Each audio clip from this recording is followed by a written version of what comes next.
로베스피에르 혁명의 탄생 제2장 위기의 공포정치 1794년 5월에서 6월 자코벤 클럽과 국민공예대에서 반 로베스피에르파가 로베스피에르를 독재자라고 공격하기 시작한다. 로베스피에르와 생지스트 등은 지나친 공포정치, 대공포의 무분별한 진행에 대해 우려하지만 오히려 반대파들에 의해 공포정치의 조종자로 선전된다. 5월 20일 두 차례에 걸쳐 로베스피에르 암살 미수 사건이 일어나다. 6월 4일 로베스피에르 만장일치로 국민공예 의장으로 선출되다. 6월 10일 혁명재판소에서 변호와 증인 신문을 폐지하는 법령이 가결되다. 프레리알 21법 6월 10일 로베스피에르 공안위원회에서 당파로서 산악파는 더 이상 존재하지 않는다라고 선언하다. 이 일로 말미암아 그는 기존 산악파 출신 의원들에게 집단적 반감을 사게 된다. 계급 구별하지 말고 팝을 형성하지 말고 개개인의 덕성 추구 맘에 맞다.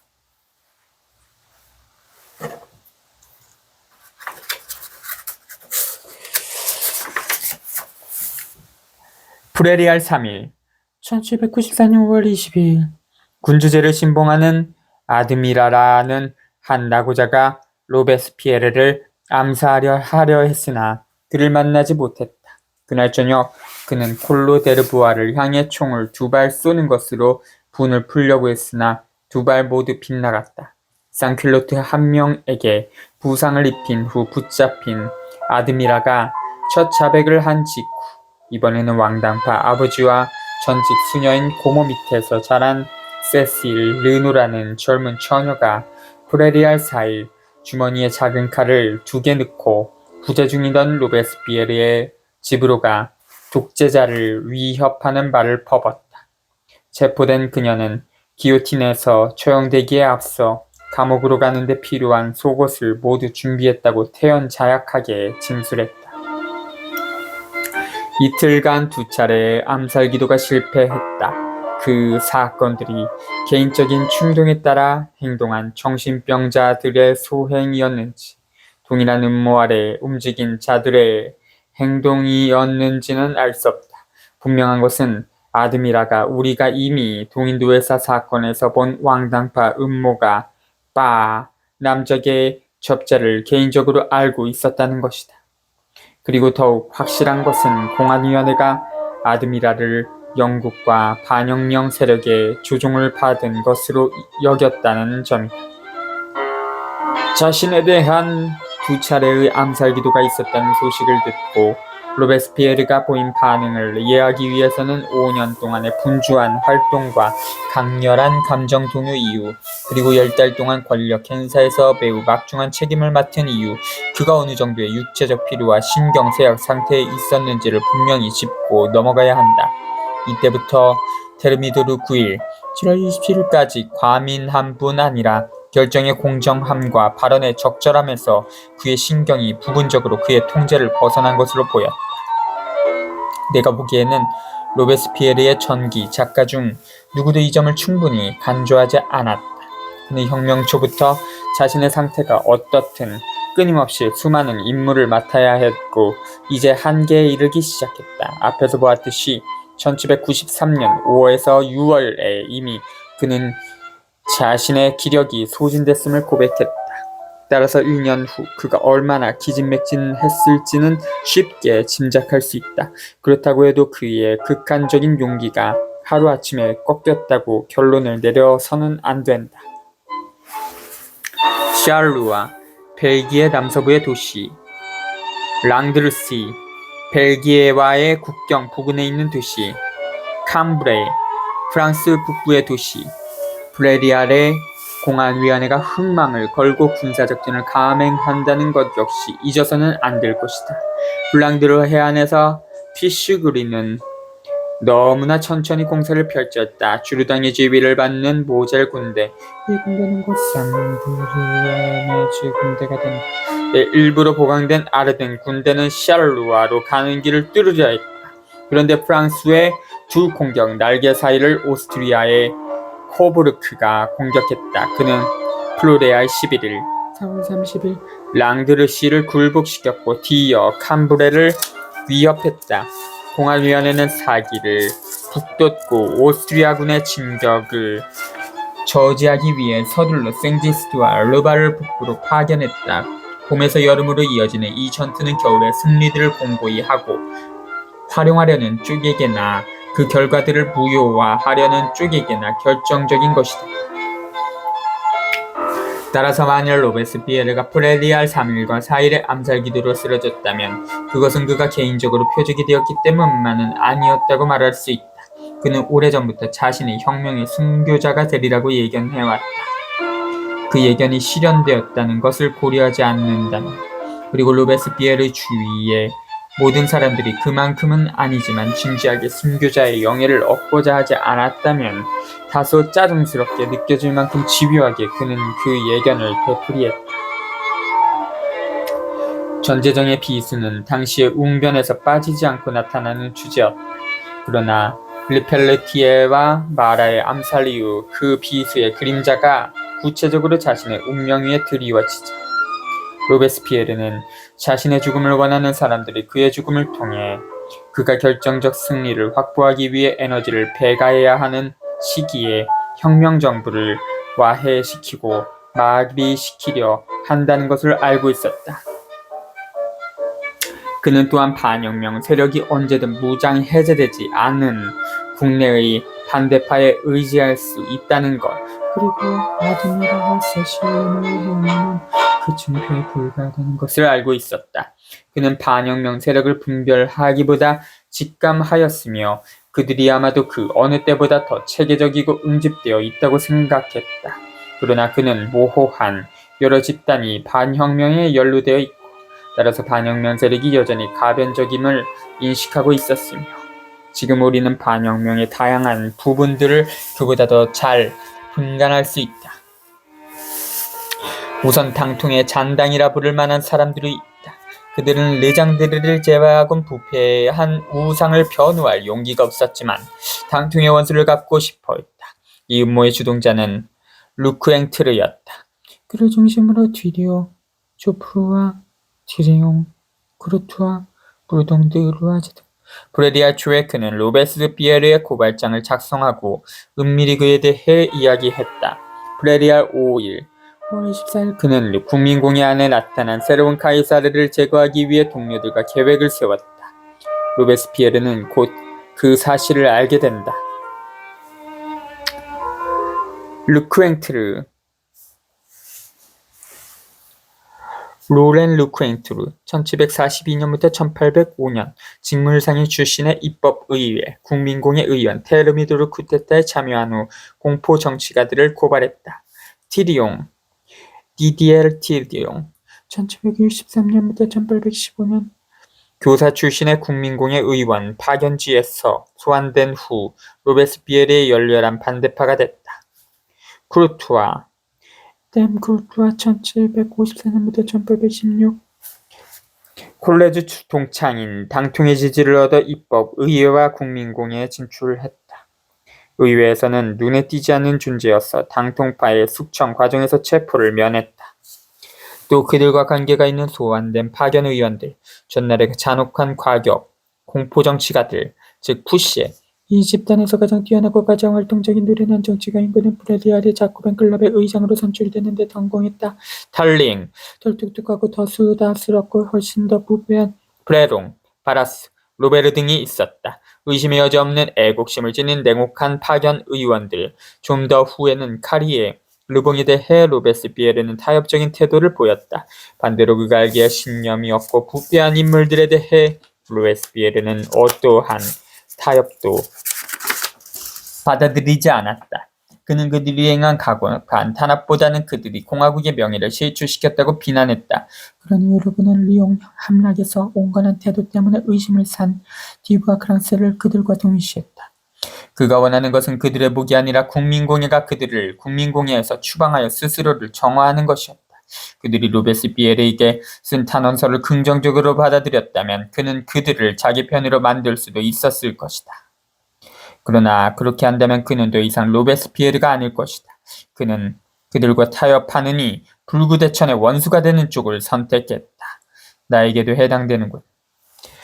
두 번째 집단도 당통파와 친분이 있었다. 이 집단은 공포정치를 전문적인 직업으로 삼은 또 다른 반대파들과도 관련을 맺고 있었는데 이들은 보안위원회의 다수파를 이루는 바디에, 아마르, 블랑, 에릴 라코스트 등이었다. 특히 세 가지 이유로 그들은 로베스피에르와 맞섰다. 우선 1. 그들은 로베스피에르의 최고 존재 정책을 용서하지 않았다. 거의 전부 격렬한 무신론자였던 그들은 비기독교화 운동을 매우 우호적으로 봤기 때문이다. 그러면서 그들은 소환된 파견 의원들과 자주 살통했다. 그들은 로베스피에르가 자신들과 의기투합했던 에베르파 숙청에 참여한 것을 용서하지 않았다. 그리고 그들은 이어지는 숙청에서 중요하지 않은 몇몇 산킬로트 투사들을 구해내려 했었다. 마지막으로 그들은 공안위원회가 점차 자신들의 보안위원회를 종속시키고 부분적으로 대신하기까지 하고 브로레알 초부터 공안위원회에 속한 경찰총국을 가동시킨 것을 참을 수 없었다. 경찰총국은 처음에는 생제스트이와 로베스피에르의 지휘를 받았는데 로베스피에르는 상당한, 심지어 다소 지나치다 싶을 정도로 많은 시간을 거기에 할애했다. 보안위원회의 반대파들에게 콜로데르브와 그는 리옹 탄압에서 푸시와 공범관계와였다. 와 비오바렌 같은 공안위원회의 과격파가 기꺼이 합류했다. 그들의 에베르주의적 성향과 최고 존재에 대한 반대는 이미 말한 바 있다. 대위원회 안에서 로베스피에르의 지배 권력에 대해 그들이 느끼는 분노가 거기에 덧붙여졌다. 로베스피에르가 자신의 개인적 독재를 확립할 물질적 수단도 욕망도 지니고 있지 않다는 점은 분명했지만 시간이 흐르면서 그의 권위가 동료들을 크게 압도했던 것이다. 이것을 독재라고 할 수 있을까? 독재를 하고자 해서 한 것이 아니라 가장 무수한 의견이기에 당연히 받아들여지는 것이지, 결국 똑똑한 사람들의 의견의 독재에 의해, 즉 그들보다 못한 것들에 의해 시기와 질투로 인한 모함과 축출을 당하는 것, 바로 이 문제. 장마생이 똘똘하다. 그토록 번번이 그에 대한 비판의 이유가 된 의견의 독재는 아마도 그의 동료들이 가장 용서하기 어려운 점이었을 것이다. 그것은 또한 로베스피에르의 개인이 지닌 능력의 우월성 안에 있는 문제였기 때문에 그들에게는 가장 굴욕적인 것이었다. 재능이 동일하지는 않지만 모두 강한 성격을 지녔던 이들이 피할 수 없는 개성의 충돌 속에서 협력을 유지하는 것은 어려운 일이었을 것이라는 점도 고려해야 한다. 로베스피에르든 생제스트든 매일매일 살아가는 것이 쉽지 않았고 그들 역시 마찬가지였다. 그리고 로베스피에르가 엄청난 노력과 정신, 집중으로 기력을 소진했다면 그들 역시 그와 비슷한 상황에 처했으리라는 짐작을 할 수 있다. 이와 같은 이유로 로베스피에르에 대해 개인적으로 끼를 품는 사람들이 공안위원회의 가장 우파적인 의원들 중에서도 발견된다. 로베르 랭데, 프리웨르 드 라 코트도르, 특히 기질적으로 가장 강한 카르노가 그들이다.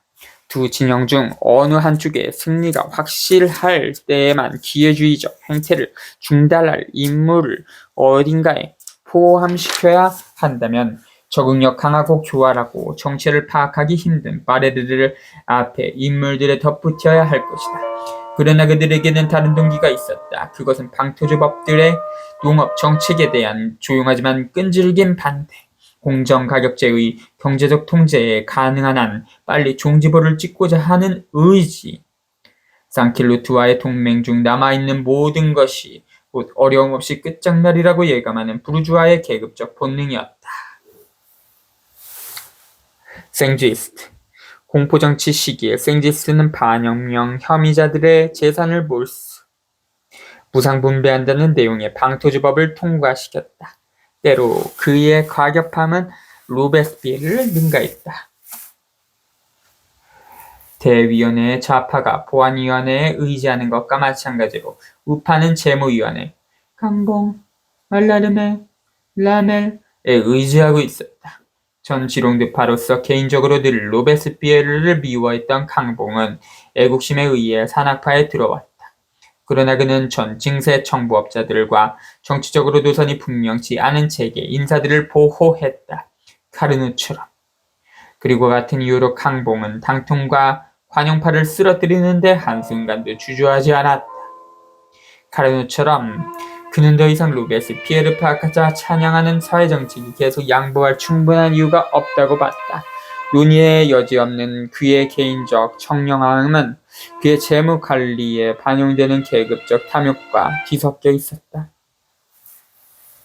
말라르메, 프랑스와 르네, 어거스트 말라르메 1755년부터 1832년 변호사 출신의 입법의회 국민공예의원 라멜 자크 라멜드 노갈 1760년부터 1829년 변호사 출신의 재원의회 국민공예의원 국민공예에서 평원파에 속했으며 중재정부 하에서 재무장관을 역임했다.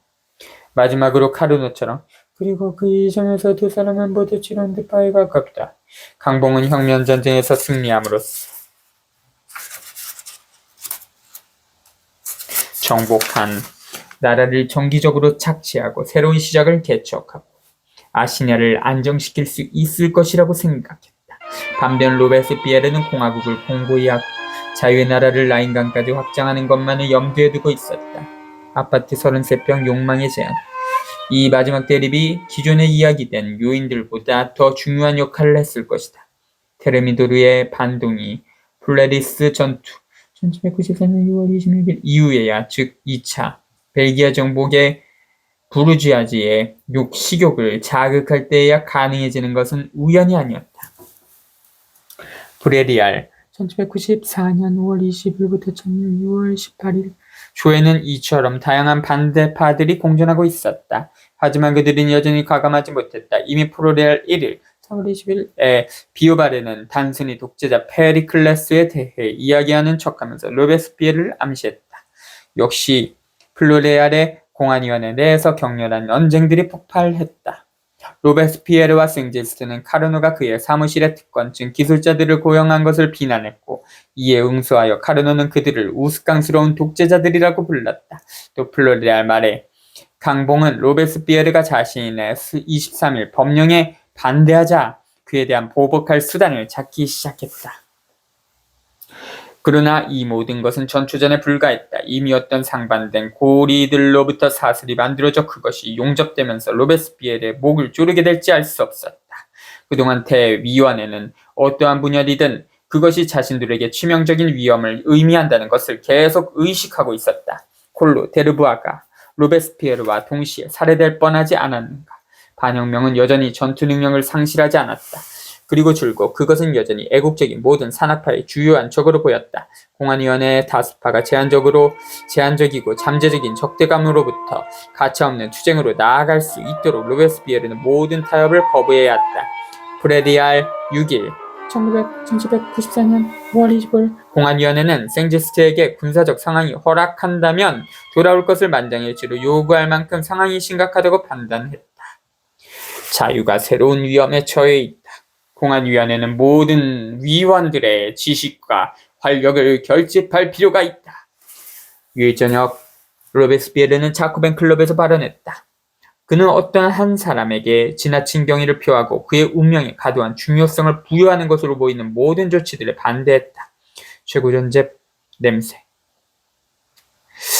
그리고 그는 자신의 솔직한 느낌을 드러냈다. 그는 자신을 곧 죽을 사람으로 여기면서 이제는 무용지물이 된 신중함을 제쳐둔 것처럼 보였다.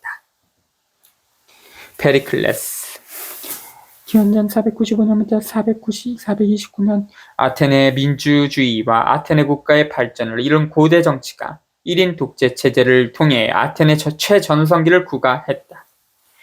나는 삶의 불가피함을 믿지 않습니다. 단지 덕성과 신만을 믿는 나는 암살자들이 나를 몰아넣고자 했던 상태에 놓여 있습니다. 나는 그 어느 때보다 더 인간들의 사악함에서 멀리 떨어져 있는 듯 느낍니다.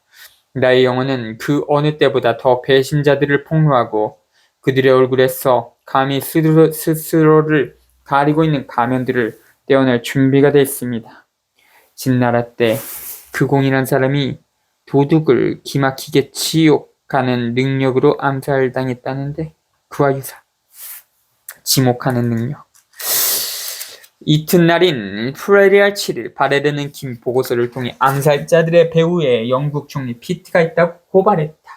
그는 끊임없이 로베스피에르의 병사들을 문제 삼는 한 영국 신문의 기사를 길게 발췌하여 낭독했다. 이것은 성실함의 산물인가 아니면 로베스피에르를 독재자로 보게 만들려는 저위인가.